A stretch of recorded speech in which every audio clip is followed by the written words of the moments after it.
श्री स्वामी समर्थ. हर हर महादेव. आपण बघणार आहोत आत्ता सध्याची त्यांची करंट एनर्जी काय आहे तुमच्या पार्टनरची. ही जनरल कलेक्टिव्ह टाइमलेस रीडिंग आहे. तुम्हाला जेवढी रेझोनेट होईल तेवढीच घ्या, बाकीची सोडून द्या. ओम नमः शिवाय हर हर महादेव. ओम नमः शिवाय हर हर महादेव. 3 कार्ड इथं निघले आहेत, आपण बघूया. मला इथे असं दिसतंय की तुम्ही किंवा तुमचे पार्टनर चेजरच्या एनर्जीत दिसत आहे. तुम्ही त्यांना स्टॉक करत असेल किंवा ते तुम्हाला सोशल मीडिया थ्रू स्टॉक करत आहे. ह्यांनी तुम्हाला ब्लॉक केलेलं दिसतंय.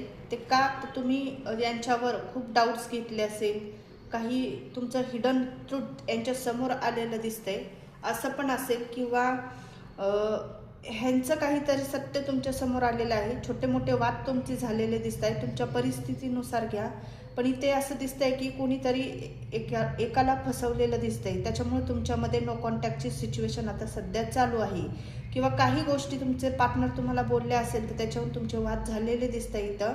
आणि इथे असं दिसतंय की कोणीतरी, दोघांची एनर्जी इथे येत आहे. कदाचित तुमच्याकडून चूक झाली असेल किंवा तुमच्या पार्टनरकडून चूक झालेली आहे, आणि आता ते गिल्टच्या एनर्जीमध्ये आहे, चेजरच्या एनर्जीमध्ये आहे. समोरून माफीची एनर्जी यावा, फिलिंग्स यावा अशी त्यांना वाटतंय किंवा तुम्हाला वाटते. आणि तुम्ही त्यांना स्टॉक करत असेल, मेसेज वगैरे करत असेल, दुसऱ्या नंबरवरून त्यांना कॉन्टॅक्ट करण्याचा प्रयत्न करत असेल, पण त्यांना तुम्हाला काहीच रिस्पॉन्स द्यायचा नाही आहे असं इथं दिसत आहे. जे काही आहे तुमच्यामध्ये सध्या ती हिलिंगची प्रोसेस चालू आहे असं युनिवर्स तुम्हाला सांगत आहे.